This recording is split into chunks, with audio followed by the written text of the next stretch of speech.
want to exclude my fiance's uncle and his wife to my wedding because they are problematic. Well, if you got a problem, you gotta get them out. That's right. Yeah.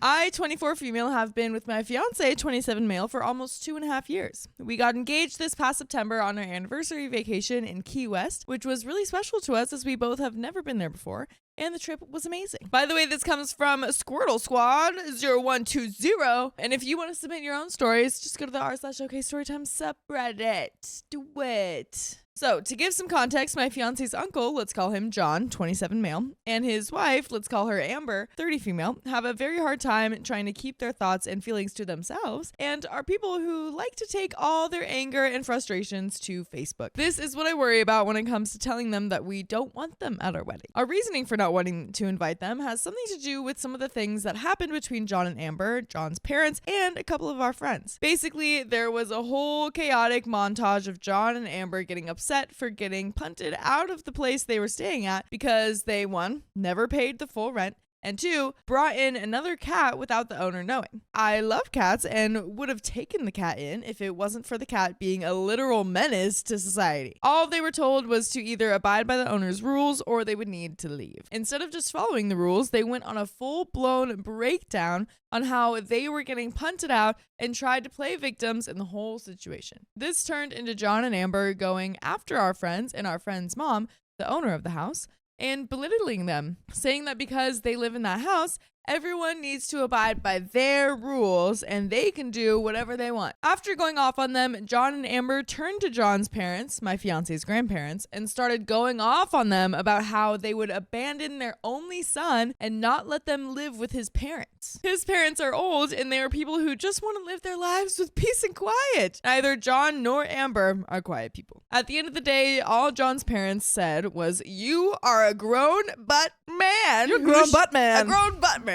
Who should know what would be the best decision instead of listening to everything that little witch of a girlfriend is telling you. Dang, man. Shots fired.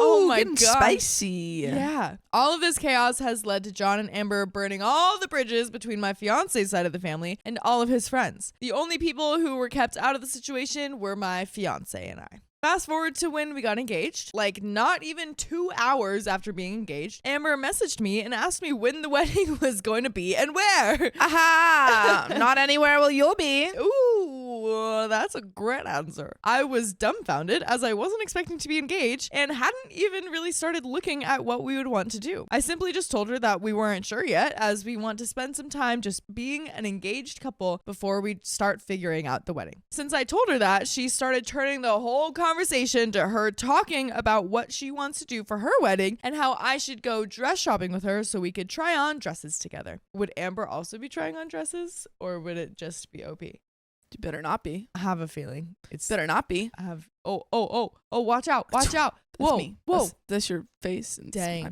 fist.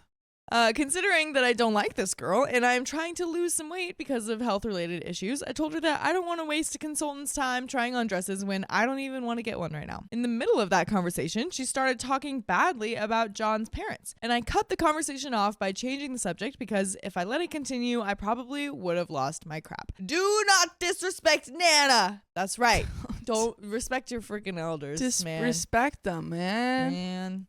As of right now, my fiance and I are trying to figure out a way of letting John know that he and his wife will not be invited to the wedding, as I know Amber is someone who will try to make some petty but stupid comment to John's parents and ruin the whole day. So, am I the a-hole for not wanting to invite my fiance's uncle and his wife? Edit, you may have noticed that my fiance and John are the same age. That is because John is only 3 days older than my fiance, so my fiance's mom and John's mom were pregnant at the same time. They grew up together and even lived together when my fiance was going through some stuff with his dad. John is the only child to his dad, but has 2 half-siblings, so he grew up entitled to everything. I am also an only child, but I got raised to understand that if you want something, you have to work for it. So basically, John and my fiance were basically brothers growing up, and after the whole situation happened, my fiance was so frustrated with John and how he and his wife treated his mother on social media to the point where my fiance had to make the decision to no longer make him a groomsman or best man at our wedding. Also, I know a lot of you are saying, just don't tell them or send them anything. Trust me,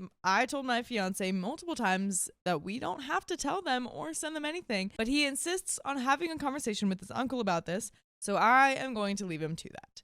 If I have an update, I will post it as soon as I can. And there are some comments. Comment number 1 says, not the a-hole. Wait until actual festivities begin. Don't send an engagement announcement, a save the date, or an invitation. Let those planning any festivities know that these two aren't invited and to not give any information to them about any of your events. Engagement party, bridal shower, bachelorette parties, ceremony, reception, etc. When it eventually becomes necessary to tell them, be honest. The way you have behaved with the friends and family that will be present at our wedding events, we've decided to not extend an invitation for the two of you. Let them throw their fits and burn whatever bridges they want to burn. If you're on the phone, if you can't be civil, I'm going to have to hang up. Then hang up immediately when they aren't civil. If they're in person, walk away and leave. Their hurt feelings because of consequences of their own actions are not your responsibility. That's a great way to say that. Yeah. Interesting. It's like, oh, they're crying. Bye. Yeah, it's like not my fault. Yeah, cry to someone else. Cry to no one, man. Yeah. Comment number 2 says, is it normal to tell them that they're not invited? I would have just thought you'd send out the invitations and not send them one. Also, you keep calling Amber his wife, but it sounds like they're not even married. OP responds, they got married last week, but they have not had a wedding yet. Wait, what? They got married last week, so I guess just like elope. Civil, yeah. Yeah. Okay, cool. And there is an update, but what would your answer be? A-hole or not? For not inviting them? Yeah. No, not a-hole. You don't have to invite anyone to your wedding. Yeah, I agree. Do you think that they should tell them or just be a little sneaky? The only thing that I was, because someone was like, do you even have to tell them? You don't have to tell them. Yeah. You just don't send them an invite, really. But I would say because they might keep asking you. And you could be like, hey, like if it gets to a point where they keep annoying you, you could be like, hey, we're not inviting you because of this, this, and this. Yeah, I feel like they should tell them. Yeah. I think it would just blow up in another way.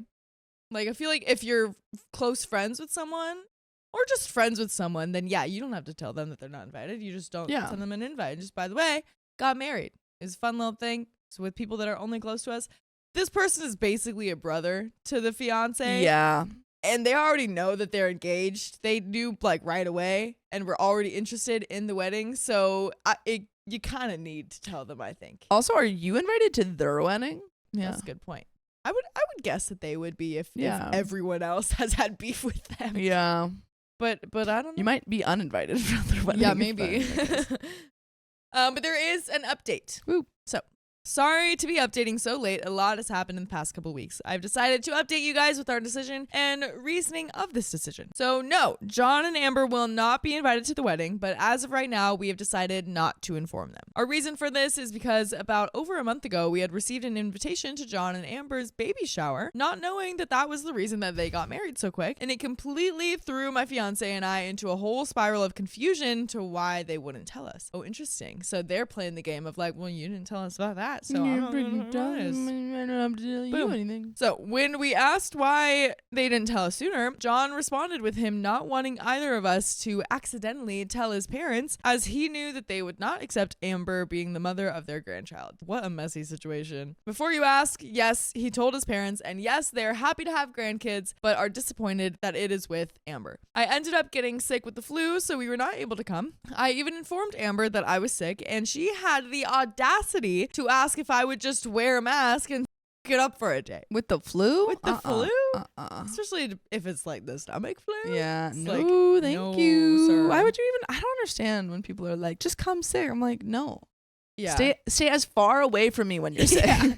I feel like I wouldn't mind if someone just has like a light cold, like maybe a cough or like a sore throat. It's like, whatever. Yeah. But if you're like in bed with the flu, it's like, girl, rest. Yeah. See, I'm a little stricter.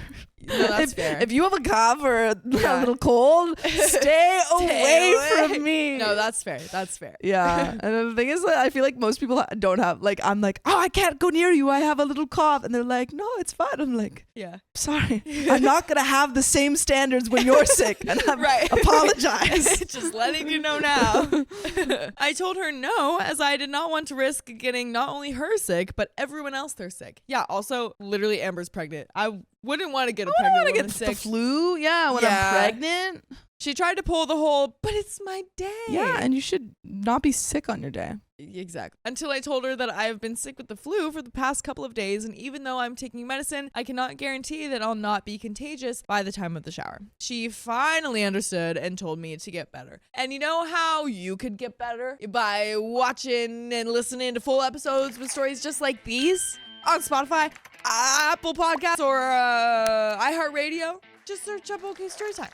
Do it. There's a little bit more. A couple of days ago, Amber gave birth to a baby boy, and he is healthy and truly loved. That's nice. We came to the decision this past weekend and decided that we will not tell them about not being invited due to John not having any more family members and friends to support him. Yes, we know it is his fault, but he literally has no one. So we said we will find a better time to let them know, but as of right now, we have not said anything and are keeping it quiet. All right, and that's the end of that story. There you go.